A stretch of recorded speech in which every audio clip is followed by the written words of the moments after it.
Start. Physical properties में basically all these elements are greyish white colour, okay, harder than alkali metal से hard होते हैं, diamagnetic in nature होता है, colourless होते हैं, both ionic and metallic state में, ओके। नाउ मेटालिक स्टेट में क्या होगा, अगर इनका जो कॉन्फ़िगरेशन देखो, आपका इलेक्ट्रॉन्स आपके पेयर हैं, जब आयन में करोगे तो 5s2 की जगह 5s0 हो जाएगा, यहाँ पर आपका लाइक मेटल प्लस 2 बन जाएगा, तो दोनों इलेक्ट्रॉन्स आपस में निकल जाते हैं, तो यहाँ पर आपका इलेक्ट्रॉन की पेयरिंग रहेगी, दैट मीन्स डायमैग्नेटिक ही रहेगा, तो आपका कलरलेस ही रहने वाला है। स्ट्रॉन्गर मेटेलिक बॉन्ड होता है because two electrons, valence shell में 2 इलेक्ट्रॉन्स होते हैं, इसलिए स्ट्रॉन्गर मेटेलिक बॉन्ड होगा। एटॉमिक रेडियस आपके डाउन द ग्रुप जाने पर इंक्रीज होती है। मेल्टिंग पॉइंट मैंने बताया किसका लोएस्ट होता है, किसका highest. Ionisation energy down the group जाने पर डिक्रीज होती है। ऑक्सीडेशन स्टेट +2 होती है। इलेक्ट्रोपॉजिटिव करेक्टर इंक्रीज होता है। डेंसिटी आपकी थोड़ा सा चेंजिंग होता है। कंडक्टिविटी मैंने बताया, they are good conductor. Flame test में क्या होता है, बेरिलियम और मैग्नीशियम आपका फ्लेम टेस्ट नहीं देता है, बाकी सारे फ्लेम टेस्ट देते हैं। Hydration energy down the group जाने पर डिक्रीज होती है। रिड्यूसिंग प्रॉपर्टीज इंक्रीज होती है। रिएक्टिविटी इंक्रीज होती है। रिएक्टिविटी इंक्रीज होती है डाउन द ग्रुप जाने पर। फिर रिएक्शन, एयर के साथ रिएक्शन, बेरिलियम आपका एयर के साथ रिएक्शन जनरली नहीं करता, बाकी सारे एलिमेंट्स एयर के साथ रिएक्शन आसानी से कर जाते हैं। हाँ, बेरिलियम करता है बट थोड़ा सा डिफिकल्टीज होती है उसको करने के लिए, ओके। डाउन द ग्रुप जाने पर रिएक्टिविटी इंक्रीज होती है, तो barium oxide and magnesium oxide आपके इंसॉल्युबल होते हैं, एंड डाउन द ग्रुप जाने पर आपके सॉल्युबल होने लगते हैं, तो आपके हाइड्रोक्साइड बनाते हैं जनरली, वाटर के साथ रिएक्शन करके डायरेक्टली हाइड्रोक्साइड बनाएंगे। जो हाइड्रोक्साइड जिसकी सॉल्युबिलिटी इंक्रीज होती है उनका बेसिक नेचर भी ज़्यादा होता है, या बेसिक नेचर ज़्यादा होने की वजह से उनकी सॉल्युबिलिटी भी आपकी इंक्रीज होती है। क्लियर है? फिर नेक्स्ट कंपाउंड बेरिलियम जो हाइड्रोक्साइड है, बेरिलियम हाइड्रोक्साइड, इसका नेचर एम्फोटेरिक होता है, बिकॉज एसिड के साथ और बेस के साथ दोनों के साथ रिएक्शन करके कॉम्प्लेक्स फॉर्म करता है। यहाँ पर कॉम्प्लेक्स फॉर्मेशन लिखा था, due to the small size of cation and high charge density only beryllium and magnesium form complex ion, okay. Hydrogen के साथ रिएक्शन मैंने बताया था, H2 के साथ रिएक्शन हाइड्राइड फॉर्म करेगा, BeCl2 एंड LiH, ये आपका लिथियम एल्यूमिनियम हाइड्राइड होता है। क्या बोलता है बेटा, इसका नाम क्या है? Lithium aluminium hydride.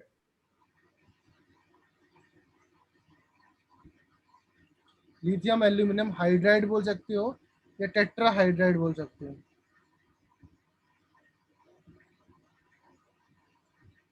ये आपका रिएक्शन करता है, देन आपका BeH2 फॉर्म होगा एंड LiCl और आपका Al3L3। नेक्स्ट, बाकी जो हाइड्राइड्स होते हैं डायरेक्टली हीट करने पर आपके फॉर्म हो जाते हैं। तो यहाँ तक हमने लास्ट लेक्चर में देखा था, इसके बाद का पोर्शन हम लोग अभी देखेंगे, ओके। इसके बाद का पोर्शन क्या बताया था मैंने बेटा? अच्छा, हाइड्राइड के बारे में मैंने कुछ आपको लिखा नहीं था। चलो हाइड्राइड के बारे में एक लाइन और लिख लेना। चलो यहाँ पर लिख लो हाइड्राइड के बारे में, यहीं पर।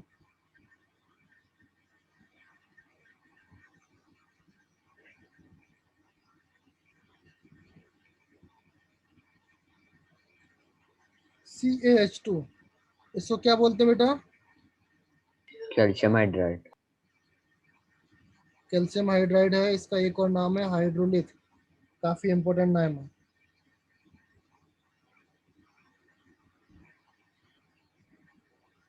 Used in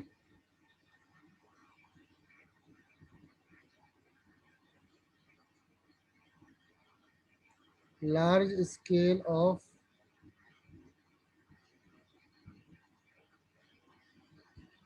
production of H2।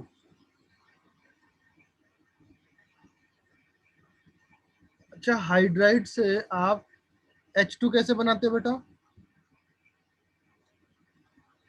Water के साथ रिएक्शन। वेरी गुड, वाटर के साथ रिएक्शन।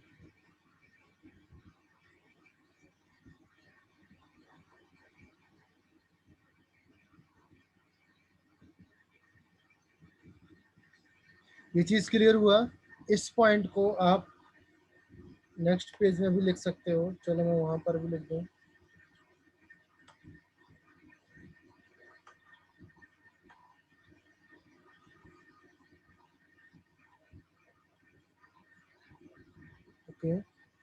नेक्स्ट आपका कंपाउंड है like reaction with halogen.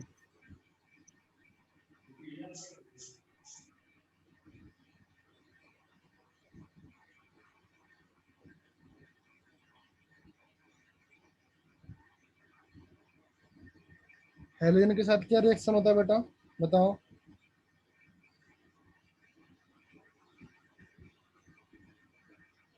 BeCl2 बनेगा,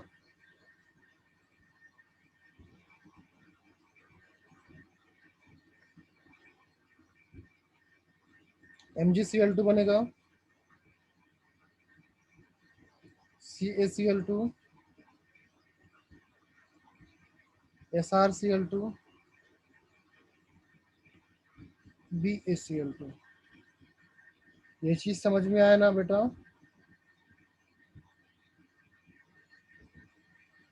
यस। अच्छा, कैसे बना होगा ये कुछ आइडिया होगा आपके माइंड में? कैसे फॉर्म हुआ होगा BeCl2 या MgCl2 ये सब?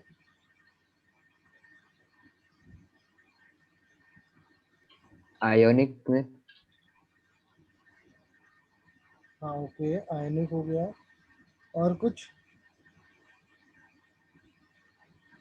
MX2।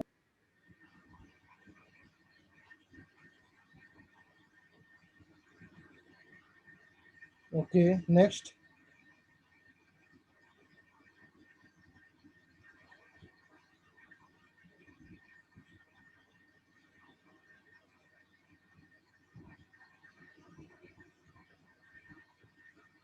BeCl2 किस तरीके से बना होगा ये आपको बताना है।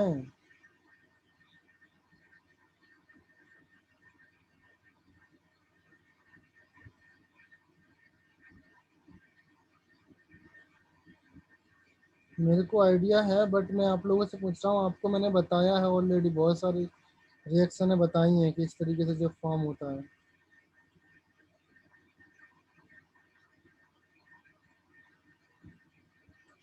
लाइक क्लोरीन के साथ रिएक्शन करा दो तो फॉर्म हो सकता है, HCl के साथ रिएक्शन करा दो तो फॉर्म हो सकता है। ओके, Cl कंटेंट वाला या हेलोजन कंटेंट वाला कोई सा भी एलिमेंट हो उससे रिएक्शन करा दो, आपका कंपाउंड फॉर्म हो जाने वाला है। नाउ इतना बताओ मुझे कि जो आपका BeCl2 का नेचर कैसा होता है, कोवैलेंट होता है या आयनिक होता है? कोवेल। बाकी रिमेनिंग आपके ionic. Ionic. Now tell me, down the group जाने पर सॉल्युबिलिटी क्या होगी, इंक्रीज और decrease? Increase. Solubility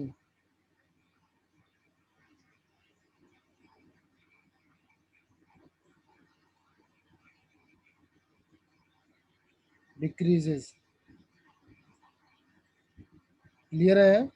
solubility down the group जाने पर आपकी डिक्रीज होती है। क्यों डिक्रीज होती है मैं आपको एक्सप्लेनेशन देता हूँ बाद में। इन द सेंस आपको एक ट्रिक बताऊंगा जिससे आपको समझ में आएगा। अगर अब अभी आपको लिखना है तो अभी आप इतना लिख सकते हो, lattice energy down the group जाने पर डोमिनेंट हो जाती है in compare to hydrogen energy, that is why solubility आपकी डिक्रीज होती है। लैटिस एनर्जी आपकी डाउन द ग्रुप जाने पर डोमिनेंट होती है in compare to hydrogen energy, that is why solubility decrease होती है। क्लियर है? नाउ जो आपका BeCl2 कंपाउंड है, BeCl2 compound exist in solid vapour, solid और वेपर फॉर्म में एग्जिस्ट करता है, लिक्विड फॉर्म में भी एग्जिस्ट करता है। तो मैं आपके सामने एक कंपाउंड लिखता हूँ BeCl2।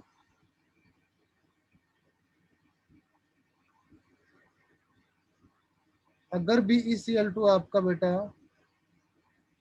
सॉलिड स्टेट में होता है, चलो इससे पहले ये मैं नेक्स्ट पेज में बताता हूँ बिकॉज यहाँ पर जगह कंप्लीट नहीं हो पाएगी। चलो रिएक्शन लिख लो, रिएक्शन विद नाइट्रोजन के साथ लिख लो यहाँ पर।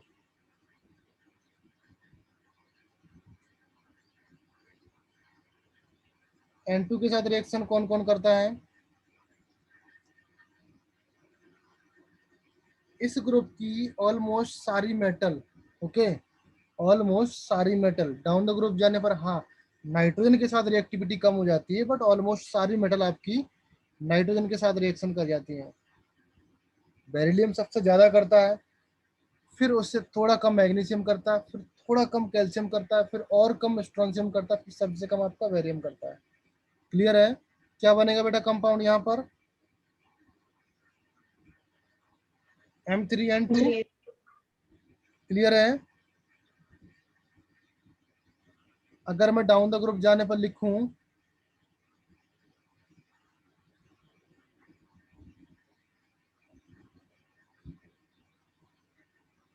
ease of formation, इसका मतलब समझते हो ना? ईज ऑफ फॉर्मेशन मतलब डाउन द ग्रुप जाने पर इसके फॉर्मेशन की टेंडेंसी इंक्रीज होगी या डिक्रीज होगी? decrease. डिक्रीजेस। ये चीज समझ में आया ना? Now important one, what will happen अगर M3N2 को मैं वाटर के साथ रिएक्शन करा दूं? क्या बनेगा बेटा?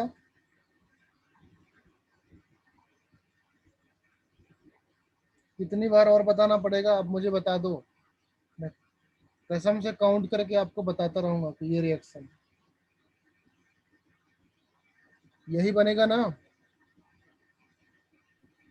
Yes. यस और नो?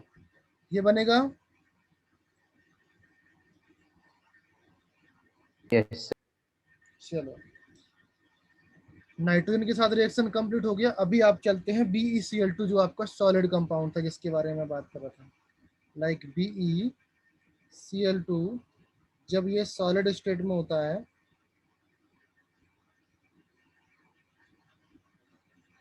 तब किस तरीके से एग्जिस्ट करता है? जब ये सॉलिड स्टेट में होता है that exist in polymer form.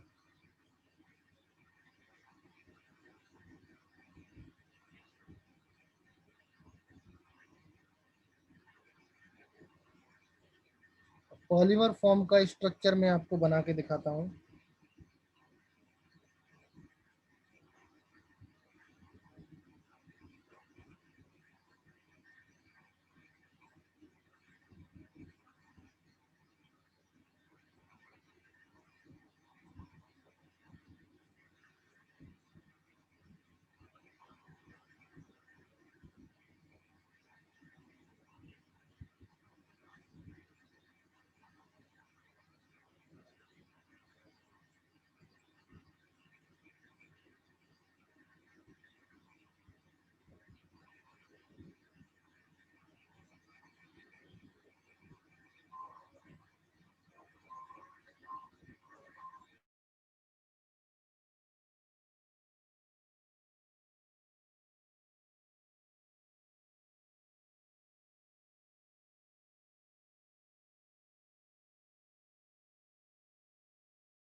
ये आपके सिंगल बॉन्ड है।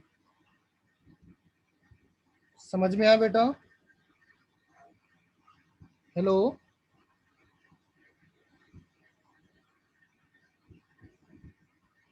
आवाज आ रही है ना मेरी सब लोगों के पास? Yes, sir. ये सारे के सारे सिंगल बॉन्ड हैं। नाउ आपके मन में डाउट है क्या कि Cl आपका सिंगल बॉन्ड डबल बॉन्ड कैसे बना रहा? कल बताया था मैंने, बताया था ना मैंने कल। हाँ सर, ब्रिज बॉन्ड। नाउ अभी देखो, इसी टाइप का ये आपका बॉन्ड बनने वाला है। लाइक यहाँ पर Bl,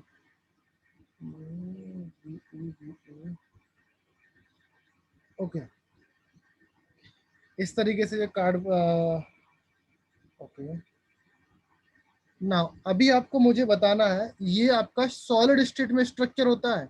एग्जाम में क्वेश्चन आता है BeCl2 सॉलिड स्टेट में किस फॉर्म में एग्जिस्ट करता है? आपको आंसर टिक करना है पॉलीमर फॉर्म में। क्लियर है? समझ में आ गया ना? आंसर टिक करना है पॉलीमर फॉर्म में। नाउ अगर कभी इस तरीके से आ जाए, यहां पर मुझे बताओ, जैसे मैंने कल बताया था ना, थ्री सेंटर्ड 2 इलेक्ट्रॉन बताया था मैंने कल, याद है ना आपको? Yes, sir. सिमिलरली आप मुझे बताओ यहाँ पर कितने सेंटर? 3 सेंटर तो आपका होगा ही होगा। इस 2 इलेक्ट्रॉन की जगह पर 2 ही इलेक्ट्रॉन है, या 3 इलेक्ट्रॉन है, या 4 इलेक्ट्रॉन है, या 5 इलेक्ट्रॉन है, ये आपके पास ऑप्शन है। 2, 3, 4, 5 ऑप्शन है। देखो किस तरीके से ऑप्शन दिया है। 3C2E, 3C, 3E, 3C, 4E, 3C, 5E। 3C तो आपको समझ में आ रहा होगा, बिकॉज यहाँ पर एक ये सेंटर है, एक ये सेंटर है, एक ये सेंटर है, तो 3 सेंटर तो आपको समझ में आ रहा होगा। बट अभी आपको बताना है कितने इलेक्ट्रॉन हैं यहाँ पर। बोलो।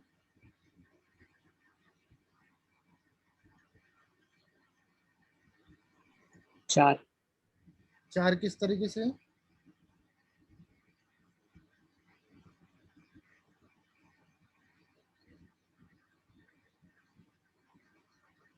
बोलो, 4 किस तरीके से?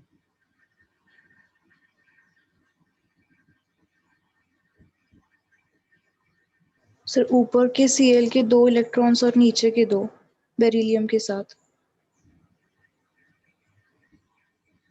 अच्छा, इसके 2 इलेक्ट्रॉन्स, एक यहाँ पर और एक यहाँ पर, इस तरीके से। नहीं, बोलो फिर क्या, किस तरीके से होगा?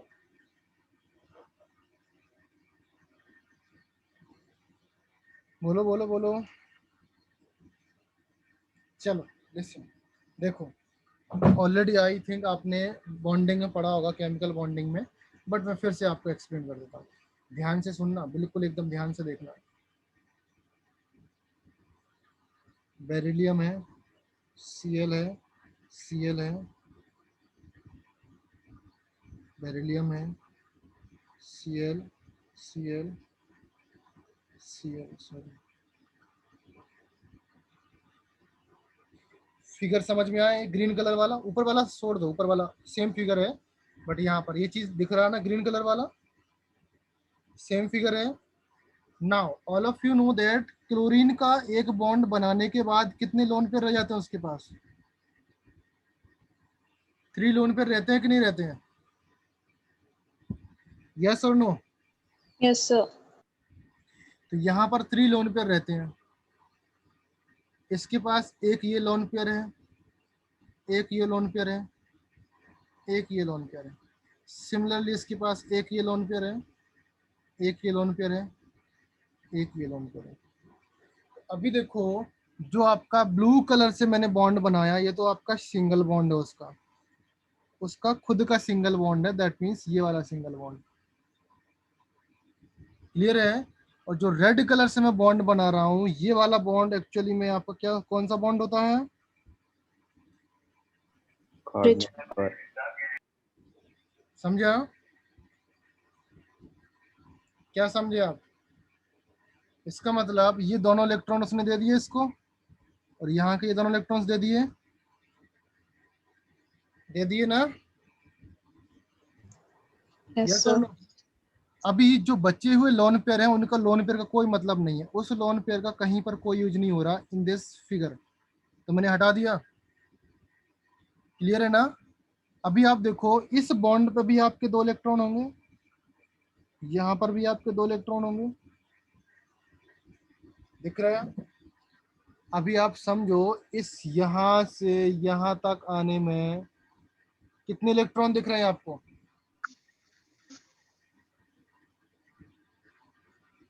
कितने इलेक्ट्रॉन दिख रहे हैं? Electron number 1, electron number 2, electron number 3, electron number 4, electron number 1, electron number 2, electron number 3, electron number 4। तो कितने सेंटर्ड हैं? एक आपका बेरिलियम, Cl और बेरिलियम। तो क्या मैं बोल सकता हूँ 3 सेंटर्ड 4 इलेक्ट्रॉन बोल सकता हूँ? समझ गए? एक्चुअली में जो यहाँ पर बॉन्ड होता है ये आपका कोऑर्डिनेट बॉन्ड होता है, ओके, बट यहाँ पर शो नहीं होता, आपकी बुक में कहीं पर नहीं लिखा होगा, तो भी आपको एक्चुअल में फिगर आपको ये वाला समझना है, बट बना रहता है अक्सर ये वाला फिगर। समझ गए? 3 सेंटर्ड 4 इलेक्ट्रॉन बॉन्ड। क्लियर है? ये किस फॉर्म में एग्जिस्ट करता है? सॉलिड फॉर्म में। कोई डाउट? चलो, वेपर फॉर्म में जो आपका एग्जिस्ट करता है, सेकंड है आपका BeCl2 exist as a vapour form में।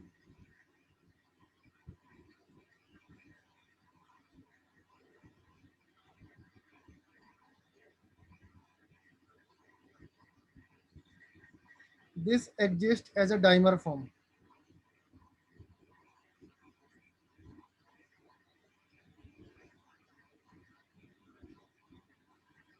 डाइमर फॉर्म में, डाइमर फॉर्म का फिगर बना सकते हो बेटा?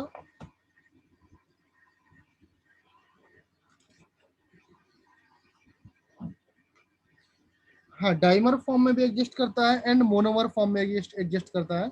तो वेपर फॉर्म में 2 कंडीशन है, एक आपका डाइमर फॉर्म वाला। डाइमर फॉर्म तब एग्जिस्ट करता है जब आपका टेम्परेचर लेस देन 1200 केल्विन हो। ओके, इस केस में फिगर देखो आपका,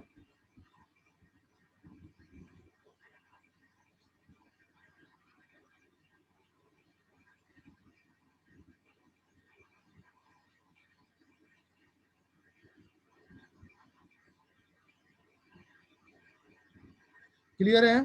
डाइमर दिख रहा है?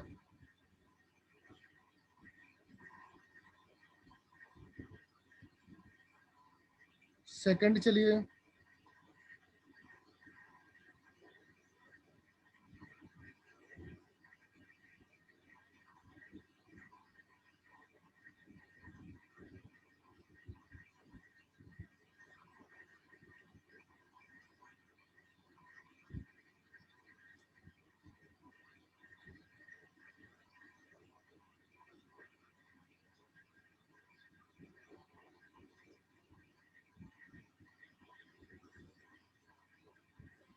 ये समझ में आया सबको? ये फिगर आपको याद कर लेना है, तीनों के तीनों फिगर। मोस्ट इंपोर्टेंट वन आपका ये वाला फिगर है, फर्स्ट वाला, very very important. Terminal chlorine कौन सा है, ब्रिज क्लोरीन कौन सा है, टर्मिनल बॉन्ड कौन सा, ब्रिज बॉन्ड कौन सा है, वो आपको आना चाहिए। नेक्स्ट है आपका bicarbonate and carbonate.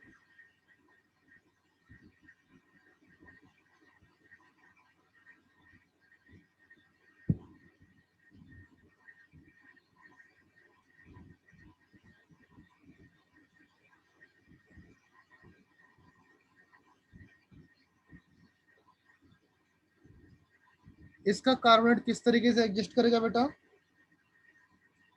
M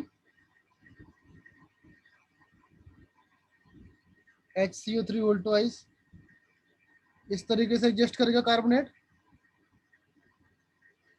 yes और नो? एंड दीज कार्बोनेट जो आपके बाई कार्बोनेट होते हैं, by carbonate of S block या ग्रुप 2 के जो एलिमेंट्स होते हैं उनका by carbonate always solution form में एग्जिस्ट करते हैं, या और known in solution only। आपको याद करने के लिए मैं आपको बता दूं, कैल्शियम का बाइकार्बोनेट आपका सॉल्यूशन में रहता है बिकॉज पानी में रहता है, आपको पता ही नहीं चलता है कि होता है कि नहीं होता। और मैग्नीशियम का बाइकार्बोनेट आपको याद करने के लिए आप इसका हार्डनेस से याद कर सकते हो। इन दोनों का बाइकार्बोनेट आपका सॉल्यूशन में रहता है, आपको दिखता भी नहीं है, सॉल्यूशन स्टेट में रहता है। ओके चलो, बाइकार्बोनेट का अगर मैं हीट करूं बाइकार्बोनेट को,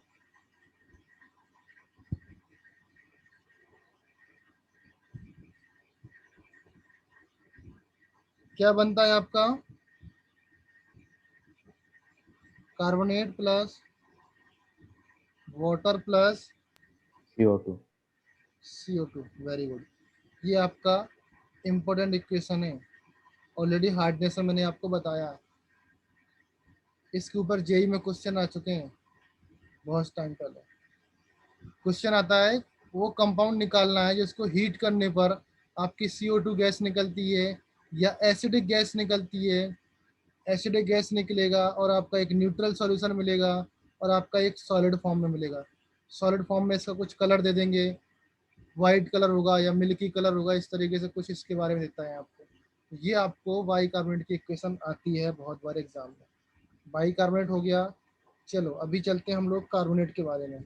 कार्बोनेट कौन कौन से एग्जिस्ट करते हैं? एक तो आपका वेरियम कार्बोनेट,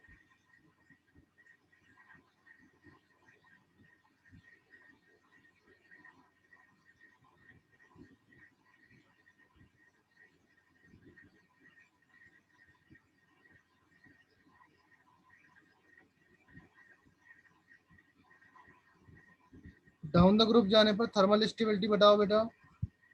इंक्रीज। पक्का? कैसे निकाला?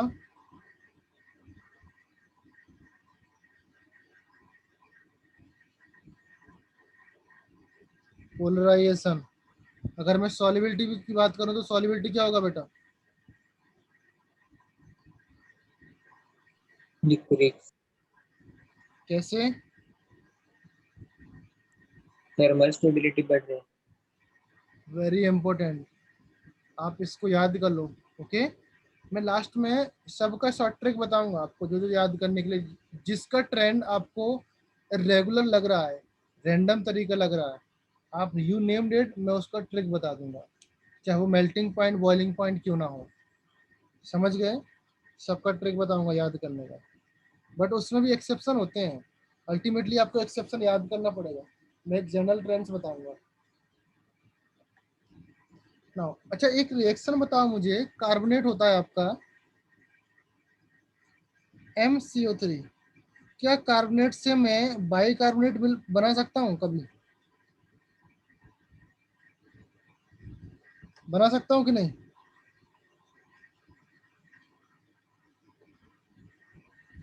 यस और नो?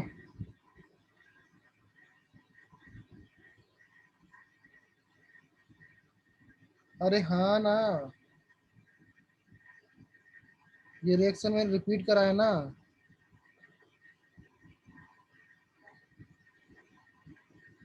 यस। इसको बना सकते हैं और ये आपका सॉल्युबल होता है। क्लियर है ना? चलो बाइकार्बोनेट हो गया। नेक्स्ट है आपका नाइट्रेट।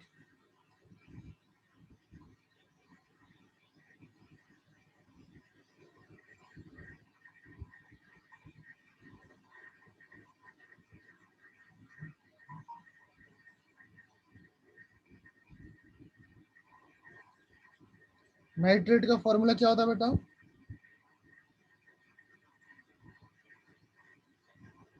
यही होता है ना? Yes, sir. Now tell me, जो आपका नाइट्रेट है, कौन कौन से नाइट्रेट एग्जिस्ट करते हैं इसमें? सारे नाइट्रेट होंगे। BeNO3 Holt wise, MgNO3 Holt wise. Directly मैं लिख दूं यहाँ पर नाइट्रेट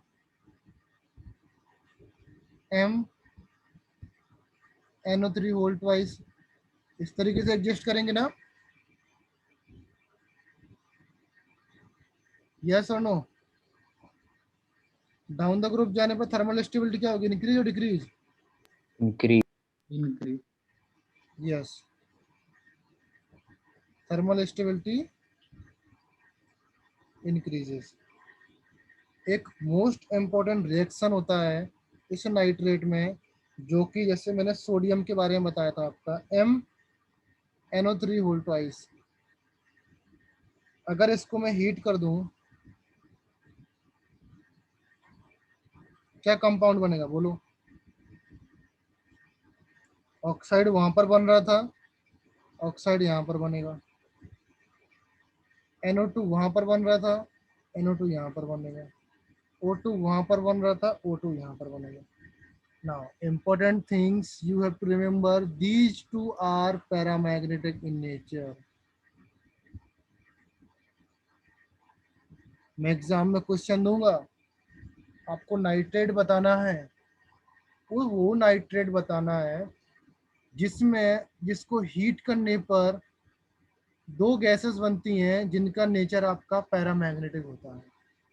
एक NO2 बनती है, एक O2 बनती है। मैं आपका NO2 भी नहीं बताऊंगा और O2 भी नहीं बताऊंगा, आपसे पूछूंगा उस नाइट्रेट का नाम बताओ जिसको हीट करने पर आपकी जो दो गैसें बनती हैं वो आपकी पैरामैग्नेटिक इन नेचर होता है। इस तरीके से जेई में क्वेश्चन आ चुका है और मैंने भी आपको बता दिया, तो वो आपको नाइट्रेट याद रखना है। क्लियर है?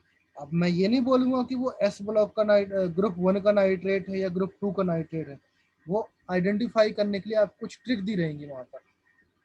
ओके, तो first reaction complete, that is very important reaction. Second reaction इसी में लिखो,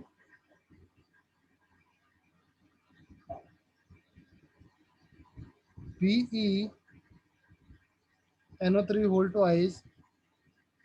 इसको अगर 125 डिग्री सेल्सियस पे हीट किया मैंने, तो एक कंपाउंड बनेगा Be4O NO3 6। ये कंपाउंड बनेगा। इस कंपाउंड का जो नेचर होता है that is basic.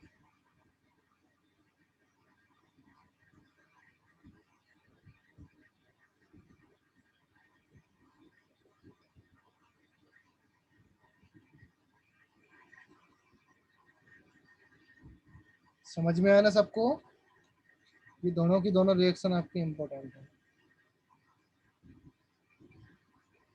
Next compound आप solubility in liquid ammonia. Okay, उससे पहले आप सल्फेट लिख लीजिए।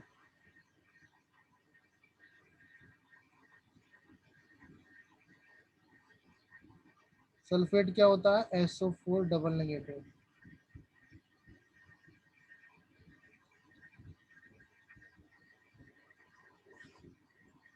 डाउन द ग्रुप जाने पर सॉल्युबिलिटी Decreases. थर्मल स्टेबिलिटी की बात करते हैं पहले, that is increases, and solubility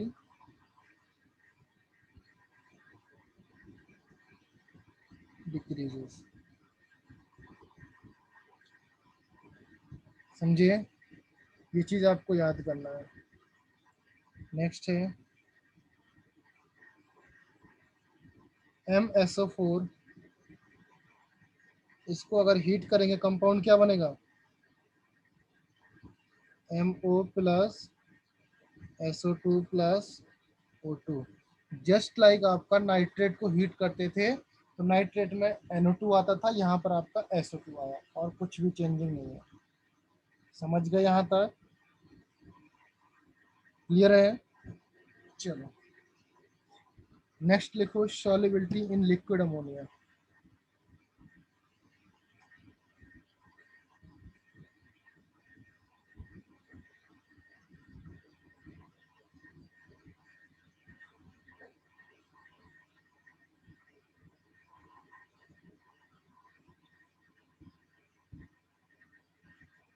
liquid ammonia में सॉल्युबिलिटी क्या होगा,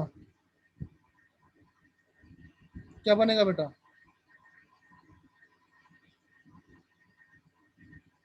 Ammoniated electron. Ammoniated electrons.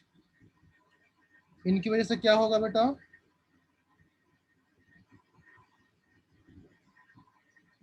कौन सा कलर होगा?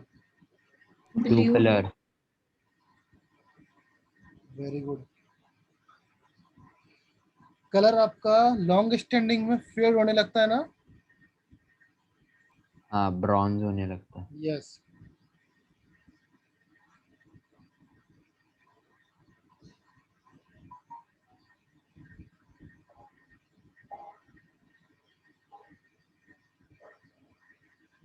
ओके, कंपाउंड देखो, एम से आपका M+2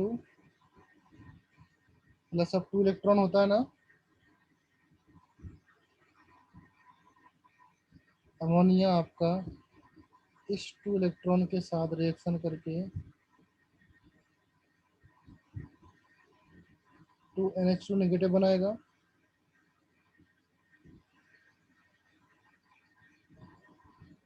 प्लस H2 निकला, और ये आपका रिएक्शन करके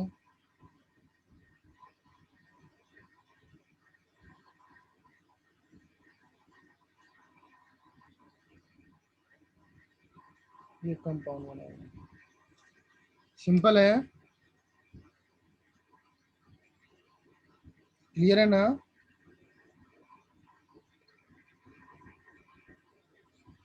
चलो कुछ पॉइंट लिख लो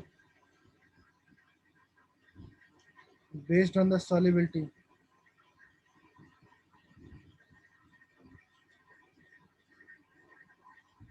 Solubility of compound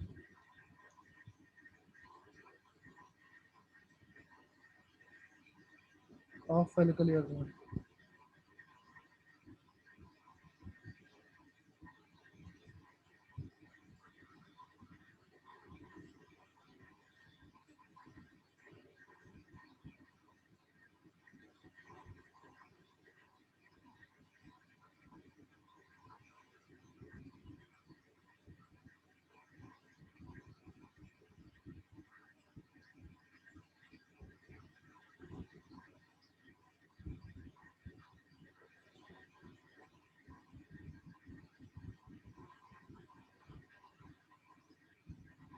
Okay.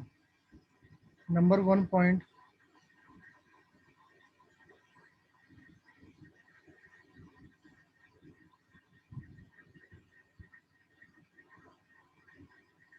the solubility of hydroxide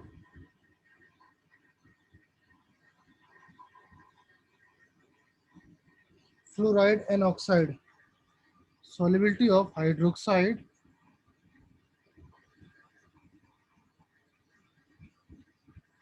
fluoride and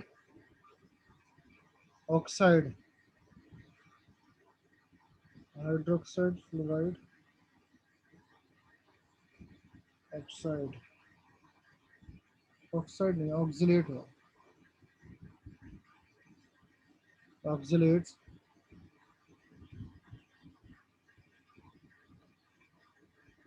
increase from Ca to B. कहाँ से मैंने बोला, याद रखो, कैल्शियम से वेरियम तक। पॉइंट नंबर 2,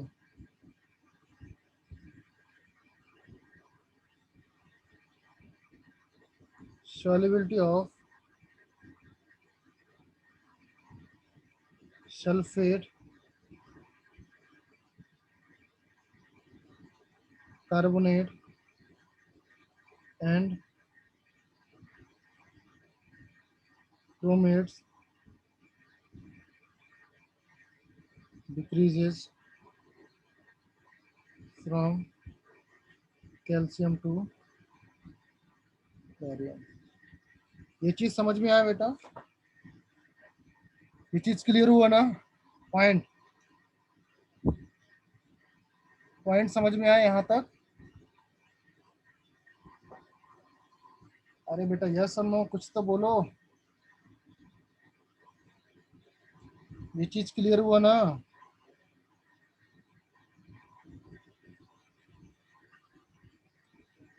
आप लोग ज्वाइन भी किए हो कि नहीं? क्लियर है? नाउ अभी मैं बताता हूँ how to find solubility in any of S block का ग्रुप 1 हो या ग्रुप 2 हो, किसी भी ग्रुप में हो और कोई सा भी कंपाउंड हो, कोई सा भी कंपाउंड, लिटरली कोई सा भी कंपाउंड हो, उसकी सॉल्युबिलिटी का नेचर आपको डेफिनेटली एग्जाम में आता है। 101% 100% एग्जाम में आने वाला है। उसके लिए किस तरीके से फाइंड करते हैं, तो उसके लिए मैंने अलग से हेडिंग लिख रहा हूँ यहाँ पर, to finding the solubility of, यहाँ पर क्या लिखेंगे, solubility of alkaline earth metals।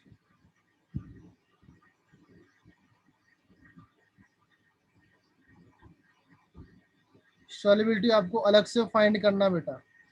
Now you have to know that, everyone note it down here, everyone यहाँ पर ध्यान दो, इस कंसेप्ट को दोबारा नहीं बताऊंगा मैं। जो लोग रिकॉर्डिंग में सुन रहे होंगे बाद में, उनको तो फिर मैं बाद में देखता हूँ। ओके, आप लोग ध्यान से देखो। कोई भी किसी भी कंपाउंड की सॉल्युबिलिटी होती है that is defined by delta G. हाँ, ये वही जी है जो आप थर्मो में पढ़े हो, जी वही वाला जी है जो आप थर्मो में पढ़े हो। डेल्टा जी से डिफाइन करते हैं। डेल्टा जी क्या होता है बेटा? डेल्टा जी होता है आपका delta H minus T delta S, ये होता है। तो किसी भी कंपाउंड की जो सॉल्युबिलिटी होती है दैट इज डिपेंड ऑन, किस पे डिपेंड करती है? डेल्टा एच पे डिपेंड करेगी और डेल्टा एस पे डिपेंड करेगी। यस और no? Yes, sir. Yes. Okay, अभी थोड़ा सा ध्यान से सुनो इसको। अगर डेल्टा जी आपका नेगेटिव होता है, delta G is less then 0, that means वो कंपाउंड आपका सॉल्युबल है। क्या है बेटा? अगर सॉल्युबल। डेल्टा जी आपका ग्रेटर देन 0 है, दैट मीन्स वो कंपाउंड क्या है आपका? इनसॉल्युबल। Insoluble. इनसॉल्युबल। क्या आप डेल्टा जी फाइंड कर सकते हो? आपको कोई रिएक्शन में कुछ दिया नहीं रहता है, आपको डेल्टा जी तब तक नहीं फाइंड कर जब आपके पास एंथैल्पी ना हो और एंट्रोपी ना हो। तो ये डेटा आपके पास जनरली गिवन नहीं रहता है, तो आप इससे पता नहीं कर सकते हो। तो आपके पास क्या होता है एग्जाम में? या तो लेटेस्ट एनर्जी या हाइड्रेशन एनर्जी गिवन रहती है, या वो भी नहीं गिवन रहती है तो भी आपको मैं बताता हूँ। तो जनरली इसके बेस्ड पर इसके बेस्ड पर एक रूल बनाया। एक रूल ये है, this stability can be, sorry solubility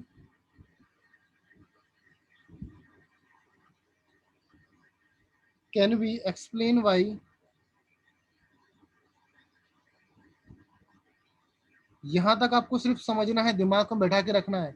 ये वन टाइम के लिए, इसको याद नहीं करने का। ओके, ये ट्रिक नहीं है, ट्रिक मैं लास्ट में बताऊंगा, लास्ट के 2 मिनट में बताऊंगा ट्रिक आपको। अभी तो मैं एक्सप्लेनेशन दे रहा हूँ आपको कि एक्चुअली होता क्या है। Solubility can be explain by 2 method.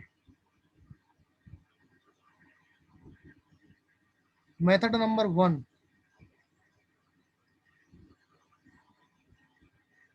More is the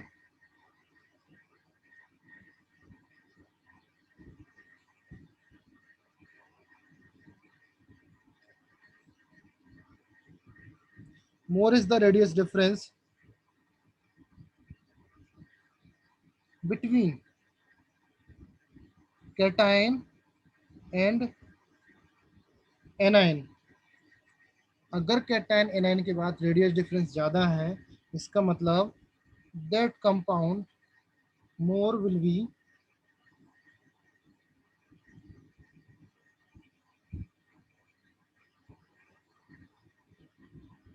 solubility. समझे? चलो एक आपको एग्जाम्पल देके बताता हूँ।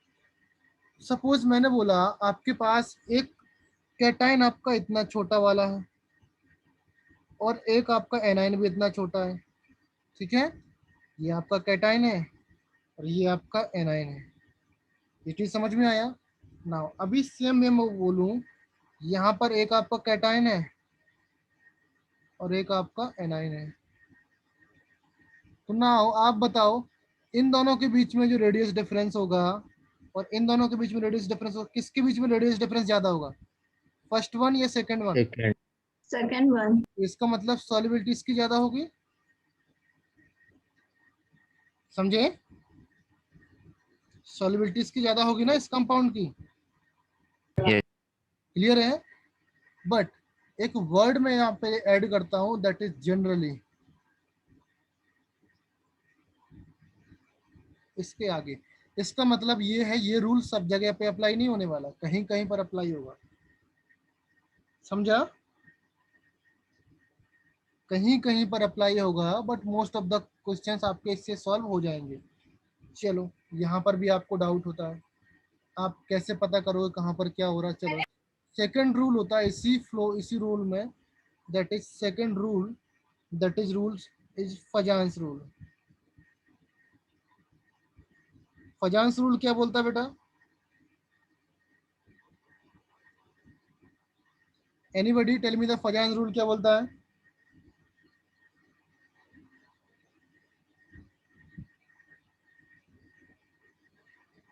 फजान रूल बोलता है अगर पोलराइजेशन इंक्रीज होता है तो कोवेलेंट कैरेक्टर भी आपका इंक्रीज होता है। यही बोलता है ना फजांस रूल, समझ में आया ना? नहीं पता तो ये एक्चुअली में ये फजांस रूल होता है। ओके, आप लोग एक बार केमिकल बॉन्डिंग का नोट्स उठा के देखना, वहां पर आपको मिल जाएगा। अगर पोलराइजेशन इंक्रीज होगा तो कोवेलेंट कैरेक्टर इंक्रीज होता है। याद करो 2 मिनट पहले मैंने क्या लिखा आया था इसमें, ये ग्रीन कलर दिख रहा है आपको, पोलराइजेशन इंक्रीज इंक्रीज हो रहा था, इसका मतलब बेरिलियम का कंपाउंड क्या था? कोवेलेंट कैरेक्टर इंक्रीज हो रहा था आपका। ये देखो, इसका पोलराइजेशन किधर गया किधर गया, कोवेलेंट कैरेक्टर ये था, इसमें पोलराइजेशन ज्यादा होगा ना बेटा, यस। तभी तो ये कोवेलेंट है ना। तो जहां पर पोलराइजेशन इंक्रीज होता है, इसका मतलब वहां पर कोवेलेंट कैरेक्टर ज्यादा होता है, और जहां पर कोवेलेंट कैरेक्टर ज्यादा होता है वहां पर सॉल्युबिलिटी ज्यादा। कम होती है।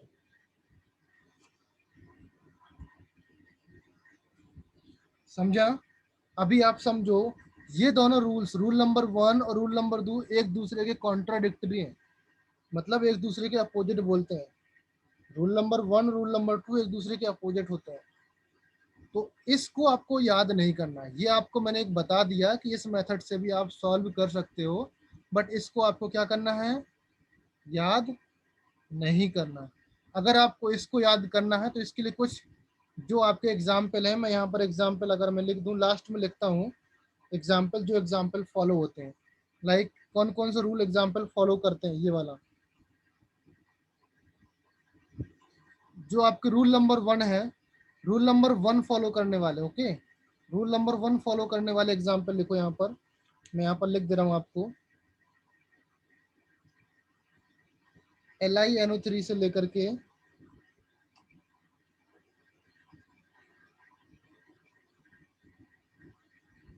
CsNO3 तक,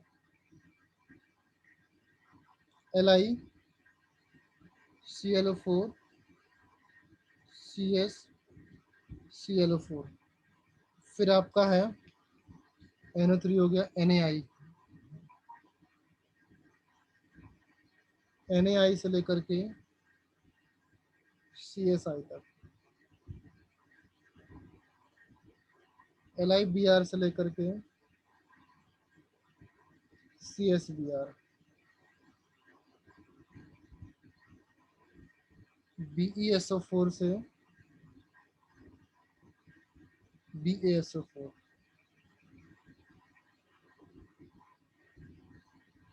that is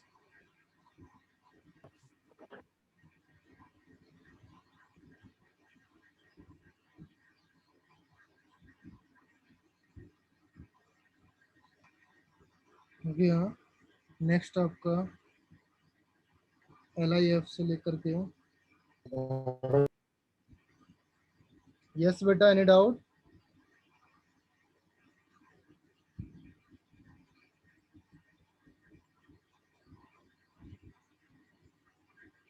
बोलो बोलो बोलो, कुछ प्रॉब्लम?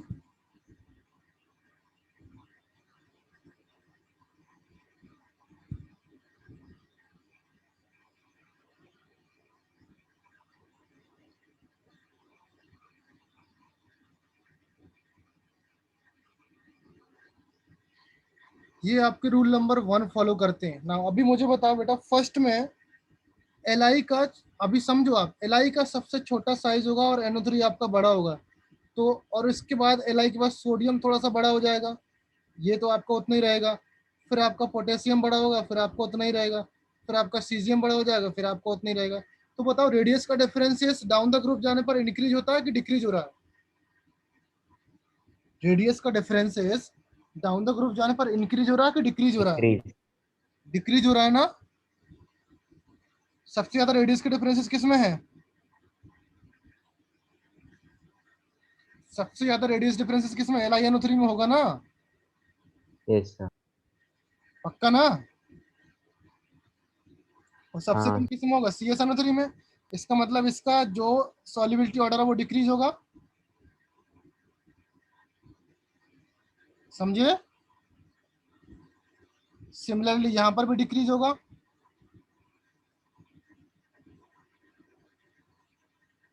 यहां पर भी आपका डिक्रीज होगा। समझ में आया ना? ऐसे सारे निकाल लोगे ये, डिक्रीज। सब में आपका क्या होने वाला है? डिक्रीज। अभी देखो, OH नेगेटिव की साइज आपकी छोटी होती है, बेरिलियम आपका छोटा और OH नेगेटिव छोटा।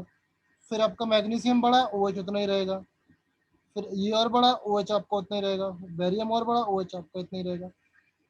तो इस केस में यहाँ पर डिफरेंसेस ज्यादा है इन कंपेयर टू यहाँ।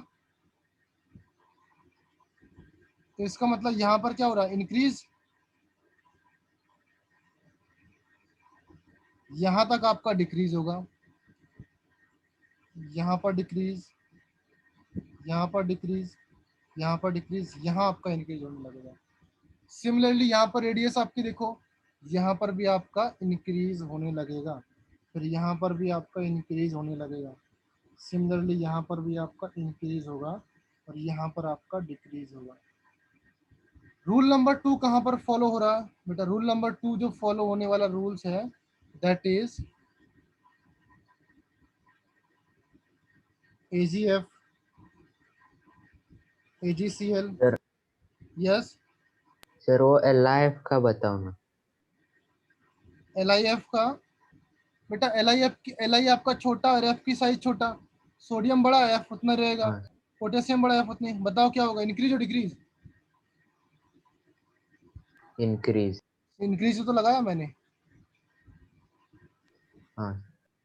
यहाँ पर आपका AgI। इसमें बताओ बेटा, यहाँ पर Ag की साइज क्या होगी आपकी? Ag की साइज आपकी छोटी होती है, फ्लोरीन की भी साइज छोटी है। Ag की साइज छोटी, फ्लोरीन क्लोरीन बड़ा, साइज छोटा, ब्रोमीन बड़ा, साइज छोटा, ये और बड़ा। रेडियस डिफरेंसेस क्या हो रहा है? इंक्रीज हो रहा है ना।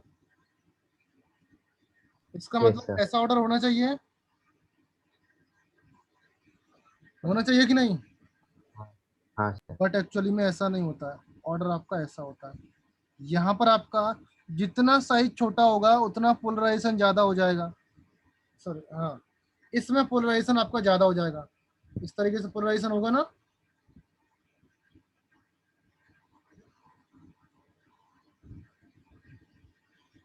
ये चीज आप समझ लो कि ये आपका रूल नंबर 2 होता है, ये आपका एक्सेप्शन है। ओके, यहाँ पर फजांस रूल फॉलो होता है, बट ये आपको याद नहीं करना। मैं बार बार बोल रहा हूँ, ये भी आपको भी याद नहीं करना। जो आपको याद करना है वो ये है। अभी ध्यान से सुनो, आपके पास टाइम भी ज़्यादा नहीं है। जो आपको याद करना है, लाइक कंपाउंड नेम लिखो यहाँ पर, F नेगेटिव,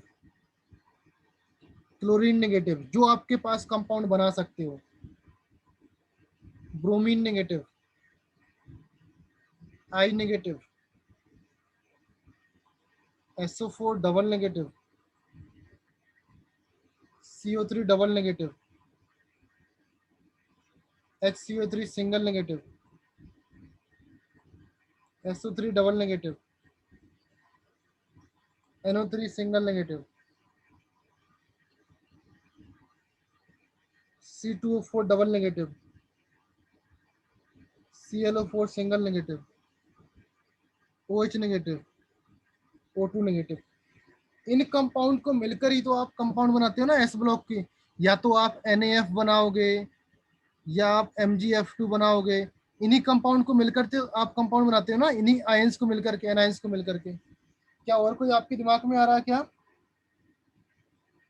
या तो क्लोराइड होता है आपका, या हेलाइड होता है, सल्फेट होता है, कार्बोनेट होता है, नाइट्रेट होता है, क्रोमेट होता है, क्लोरेट होता है, हाइड्रोक्साइड होता है, ऑक्साइड होता है। इतने ही तो होते हैं बेटा। और कुछ एक्स्ट्रा आपके दिमाग में आ रहा क्या? नहीं ना। चलो, तो इसकी सॉल्युबिलिटी ऑफ आयनिक कंपाउंड्स की निकालना।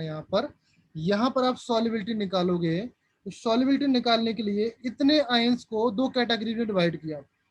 इन सब आयंस को दो कैटेगरी में डिवाइड किया, कैटेगरी नंबर 1 और कैटेगरी नंबर 2। याद रखना, कैटेगरी नंबर 1 में किसको रखा गया और कैटेगरी नंबर 2 में किसको रखा गया, ये बहुत इंपॉर्टेंट है। फर्स्ट में रखा गया आपको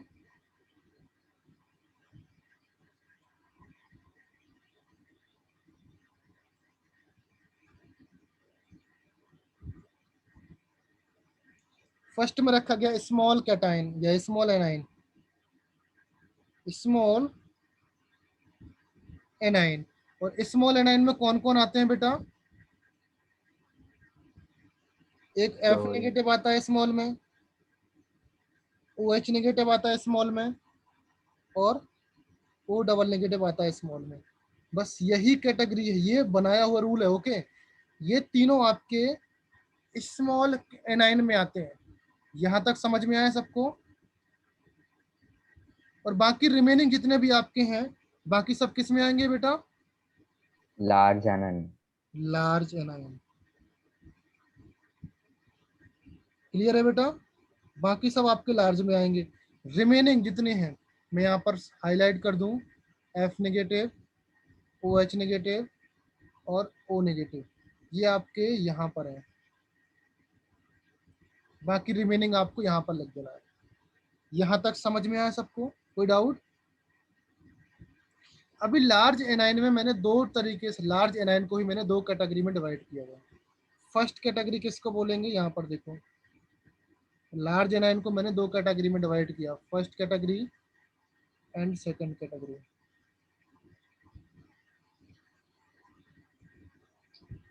यहाँ पर ध्यान देना बेटा। ओके, फर्स्ट कैटेगरी है आपकी, फर्स्ट कैटेगरी है जहां पर कैटाइन और एनाइन, नंबर ऑफ कैटाइन, क्या बोलूं मैं, number of cation is equal to number of anion. बात समझे? एक मिनट रुको, वो भी समझा देता हूं आपको। इस केस में आपको डिवाइड किया गया यहाँ पर,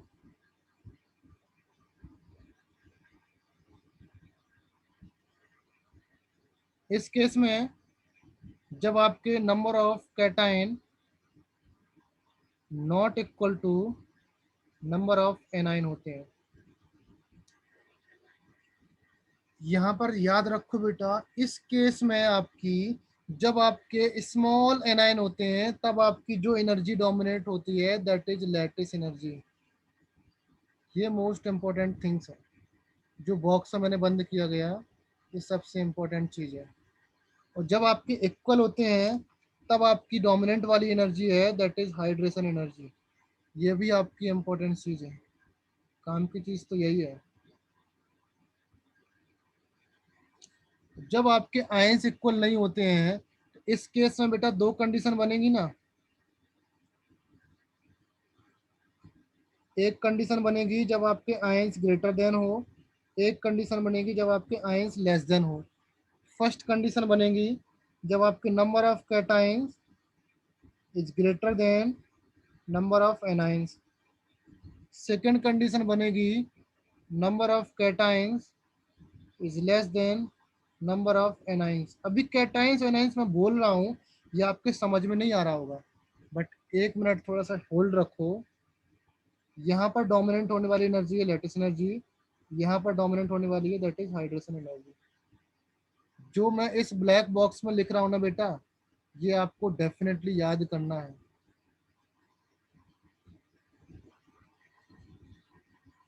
यहाँ तक समझ में आया बेटा? अभी इसको याद करने के लिए देखो, अगर मैंने लिखा आपके सामने कंपाउंड लिखा लाइक NaNO3 लिखा और MgNO3 होल ट्वाइस, इस कंपाउंड में बताओ नंबर ऑफ कैटायंस कितने हैं? नंबर ऑफ कैटायंस कितना है? अरे ये Na positive 1, that is Na positive. और नंबर ऑफ एनाइन कितने हैं बेटा? NO3 नेगेटिव मतलब 1। तो कैटायंस और एनाइन 1 और 1 है, दोनों इक्वल हैं। यस और नो? yes, Yes, इसका sir. मतलब ये वाला कंसेप्ट लगेगा आपका। yes, क्लियर है ना? Yes, sir. कैसे यूज करना वो मैं बाद में बताता हूँ। यहाँ पर देखो MgNO3 है, MgNO3 में अगर मैं बोलूँ नंबर ऑफ कैटायंस कितने हैं? एक ही तो है आपका Mg+2 1। नंबर ऑफ एनाइंस कितने हैं? 2 NO3 नेगेटिव है, इसका मतलब 2। इसका मतलब क्या है आपके, कैटाइन ज्यादा है या एनाइन ज्यादा? And एनाइन ज्यादा। इसका मतलब ये वाला कंसेप्ट लगेगा। समझ गए? yes, ये चीज क्लियर है? चलो, अगर आपके पास एक और कंपाउंड है लाइक NaF है, तो ये फ्लोराइड है ना यहाँ पर, तो ये वाला कंसेप्ट लगेगा। चाहे MgF लिख दूं मैं, या MgOH होल ट्वाइस लिख दूं, या MgO लिख दूं, इन सब में आपका ये वाला कंसेप्ट लगने वाला है। यस और नो? Yes sir. समझे? क्लियर है ना? चलो, अगर कहीं पर आपके कैटाइन ज्यादा होते हैं, कैटाइन ज्यादा होंगे और एनाइन कम होंगे, फॉर एग्जाम्पल अगर मैं बात करूं Na2SO4, यहाँ पर कैटाइन कितने हैं? 2। एनाइन कितने हैं? 1। तो ये वाला कंसेप्ट लगेगा। ये चीज समझे? समझे कि नहीं बेटा? चलो, इसको मैं रेज कर दे रहा हूं यहाँ पर।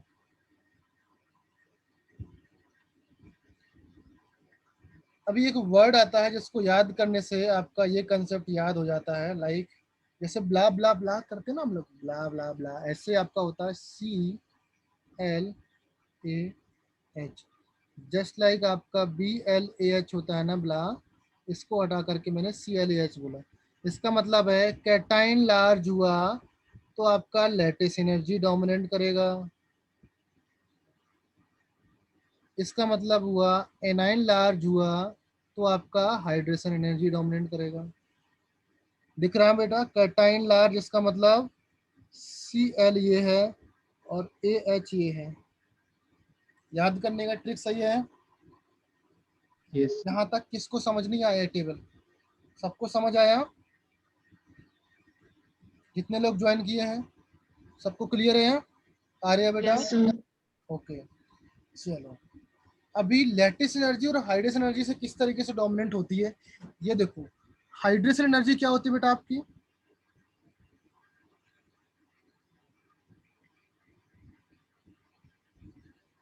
स्मॉलर द साइज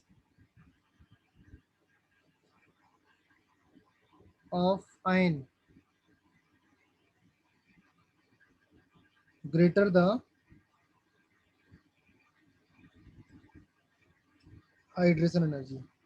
Okay, अभी smaller the size greater the hydrogen energy. तो मुझे बताओ, अगर मैंने सामने लिख दिया आपका लिथियम पॉजिटिव लिखा और Na पॉजिटिव लिखा, K पॉजिटिव लिखा, Rb पॉजिटिव लिखा, Cs पॉजिटिव लिखा, सबसे ज्यादा साइज छोटी किसकी होगी?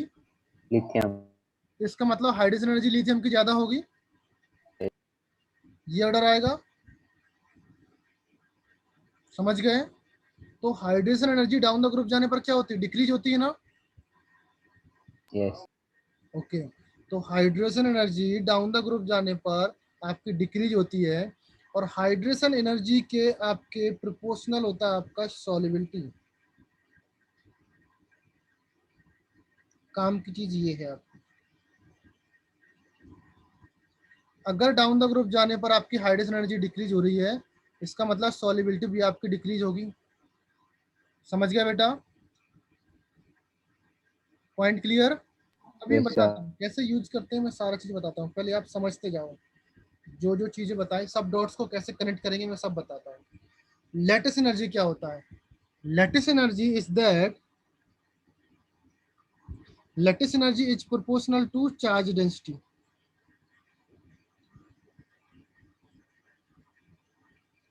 And charge density is proportional to या 1/2 साइज, इस तरीके से होता है। तो इस केस में आपकी lattice energy is proportional to 1 solubility.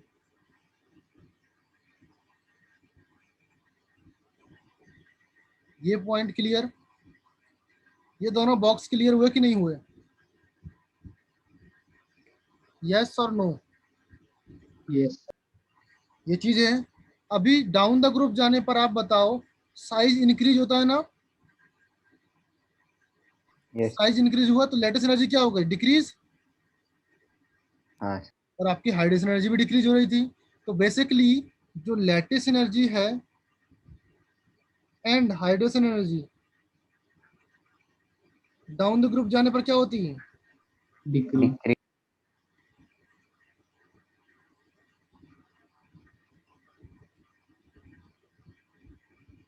Both decreases, दोनों की दोनों डिक्रीज हो रही हैं।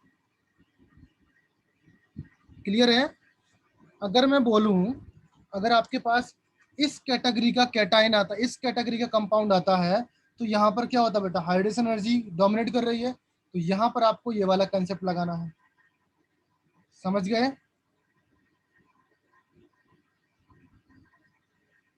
अगर कभी लेटेस्ट एनर्जी डोमिनेंट हो रही है, इसका मतलब वहां पर आपको ये वाला कंसेप्ट लगाना है। डिक्रीज दोनों हो रही है डाउन द ग्रुप जाने पर। चलो मैं एग्जांपल देता हूँ, एग्जांपल से आपको जल्दी समझ में आ जाएगा। ओके, एग्जांपल देखो यहाँ पर, यही जो सारे एग्जांपल यहाँ पर दिए थे, मैं सारे एग्जांपल यहाँ पर नोट डाउन करता हूँ, आपको समझ में आ जाएगा। चलिए नोटेड डाउन, लाइक कार्बोनेट से स्टार्ट करता हूँ। नंबर 1 Li2CO3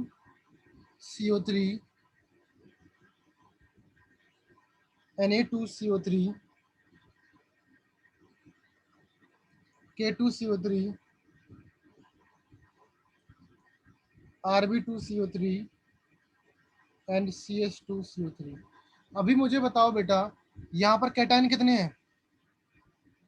दो। 2। एनायन कितना है? एक। ये ग्रेटर है। क्या डोमिनेंस होगा यहाँ पर? सब में वही है ना कंडीशन? क्या डोमिनेंस होगा? Hydration energy. Cl। Lattice energy. Lattice energy. Cation greater है ना, ये वाला कंपाउंड आएगा ना, हाँ। ये आएगा ना। यस। लेटिस एनर्जी डोमिनेंट होगी ना। हाँ। यहाँ पर क्या डोमिनेंट होगा बेटा? Lattice energy. चलो मैं लिख देता हूँ यहाँ पर, लेटिस एनर्जी डोमिनेंट होगी। अब जब लेटिस एनर्जी डोमिनेंट होगी, डाउन द ग्रुप जाने पर लेटिस एनर्जी क्या होती है? डिक्रीज होती है। यस। तो सॉल्युबिलिटी क्या होगी? इंक्रीज। Increase. तो टिक कैसे लगाना है आपको?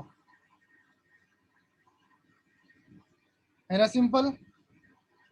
Yes. दूसरा एग्जाम्पल देखो, इजीली आपको समझ में आ जाएगा।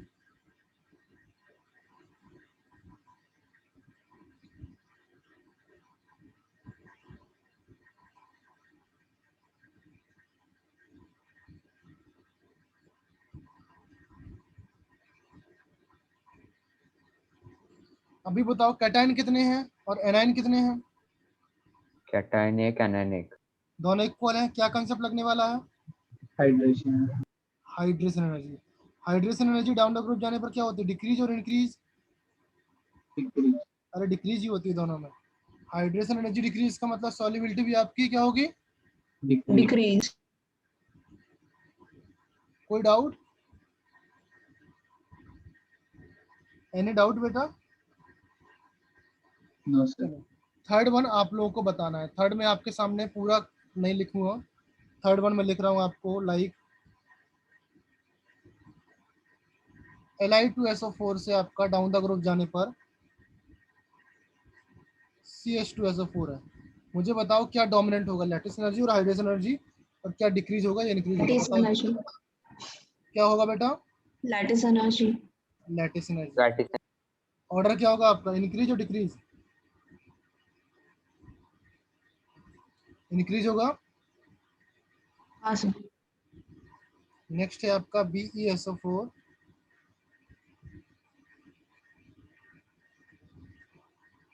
इसमें बताओ बेटा।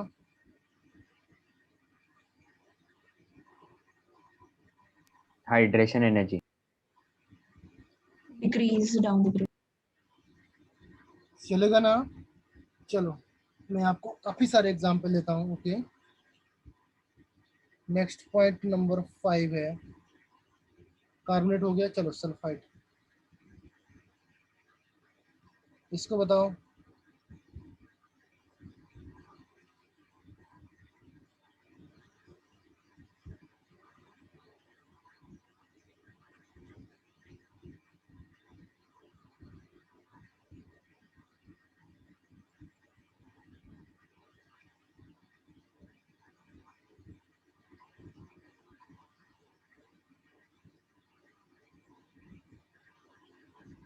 निकालो निकालो, नोट्स में निकालो अपने।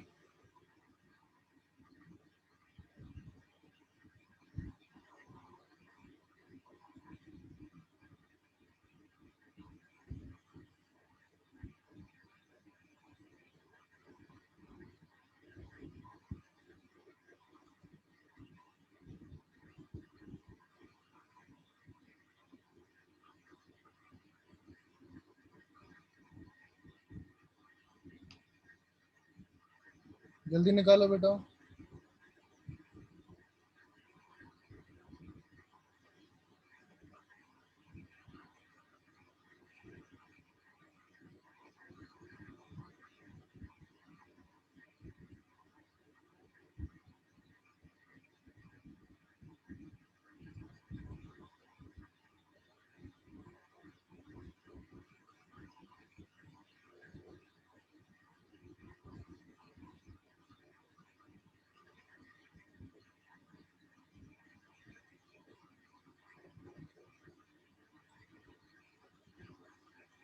समझ में आ रहा है ना मैं क्या लिख रहा हूँ? Everyone, hello?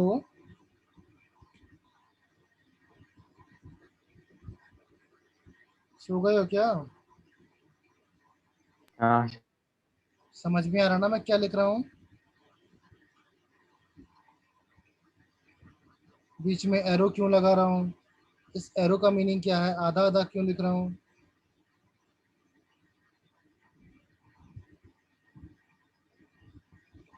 क्लियर है ना बेटा?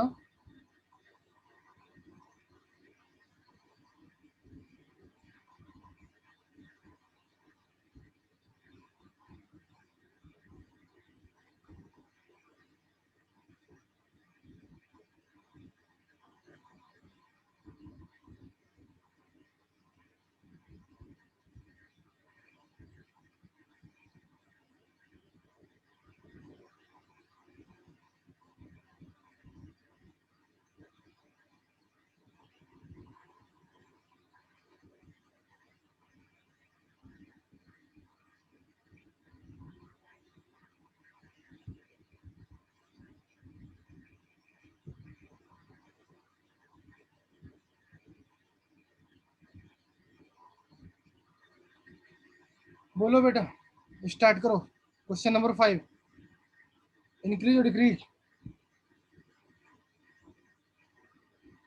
इंक्रीज। पक्का?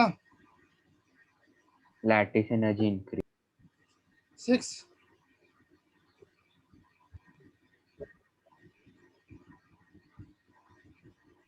Hydration energy decrease. पक्का निकाल पा रहे हो ना ऑल ऑफ यू? यही टेबल लगाना और कुछ नहीं लगाना। ये एक्सेप्शन लिख लो बेटा, exception is more important then this.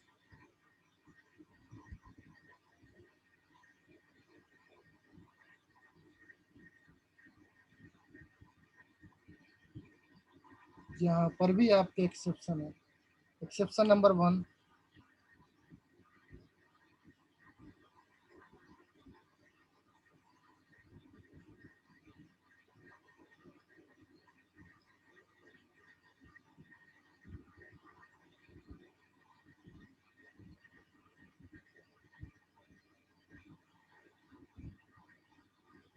इस केस में एक्चुअली ऐसा ऑर्डर होना चाहिए, बट ऐसा ना हो कि ऑर्डर जो होता है एक्चुअली में ऑर्डर आपका इस तरीके से आता है, सॉल्युबिलिटी का ऑर्डर। 2 देखो,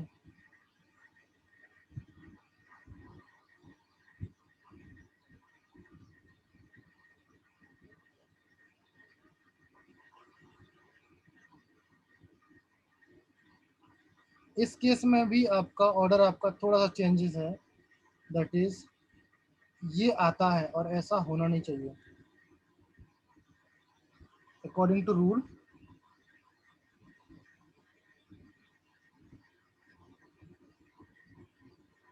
बेसिकली अगर मैं बात करूं, यहाँ से यहाँ तक आपका हाइड्रेशन एनर्जी एंड यहाँ से यहाँ तक आपका लैटिस एनर्जी वाला रूल लगता है। Question number 3,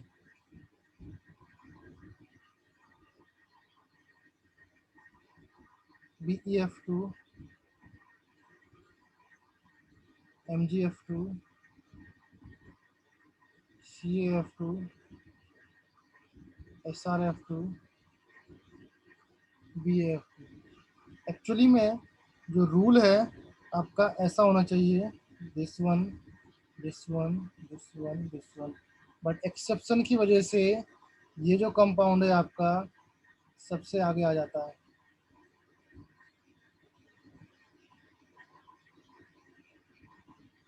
that is more important.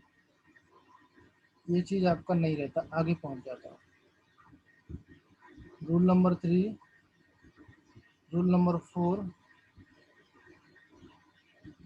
Na2Cr2O7 जो होता है ना, that is more soluble than K2Cr2O7। अगर आप कंसेप्ट से जाओगे तो ये आएगा, बट आपका आंसर क्या होता है? सोडियम ज़्यादा होता है। Okay, rule number 5, sorry question number 5, BeC2O4, MgC2O4, CaC2O4, SrC2O4 and BaC2O4। Actually में ऑर्डर आपका ऐसा होना चाहिए, बट ऐसा ना हो करके ये जो कंपाउंड है आपका फिर से आगे आ जाता है यहाँ पर और सबसे आगे इसको हो जाता है। ये आपके एक्सेप्शन है जो आपके एग्जाम में आने की प्रोबेबिलिटी बहुत ज़्यादा रहती है। ये एक्सेप्शन आपको माइंड में याद रखना है और ये 5 क्वेश्चन आपको माइंड में याद रखते हुए बाकी ये कंसेप्ट आपके दिमाग में याद रखना है। ये ऊपर वाला जो बताया था ये कोई दिक्कत नहीं है, इसको भूल सकते हो, इसको पढ़ना नहीं है। ओके, जो बताया था आपका, आपको पढ़ना यहाँ से है, इस पेज से, इस टेबल को आपको पढ़ना है। इसको आप पढ़ लोगे देन ये 5 रूल याद कर लोगे, सॉल्युबिलिटी का कंसेप्ट खत्म। आपका एस ब्लॉक का कोई सा भी चैप्टर, कोई सा भी क्वेश्चन आ जाए, चाहे ग्रुप 1 आए या ग्रुप 2 आए, दोनों की क्वेश्चन आप सॉल्व कर पाओगे यहाँ से। समझ में आया बेटा? क्लियर है ना? Yes. कुछ डाउट? नो अभी ये हो गया। नेक्स्ट क्लास में हम लोग पढ़ेंगे anomalous behaviour of beryllium. Beryllium के जो बिहेवियर है, एनामेलस बिहेवियर, वो देखेंगे। इसके बाद beryllium other alkaline earth metal से डिफरेंट क्यों है वो देखेंगे। उसके बाद बेरिलियम का डायगोनल रिलेशनशिप विद एल्यूमिनियम देखेंगे। उसके बाद डायरेक्टली कंपाउंड पे पहुंच जाएंगे।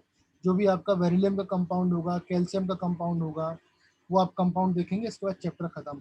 मोस्ट प्रोबेबली आपके 3 लेक्चर और रह गए इस चैप्टर के, खत्म हो जाएगा ये लेक्चर। ओके, मैक्सिमम है 3 लेक्चर। ओके, ये चैप्टर भी आपका खत्म हो जाएगा। क्लियर है?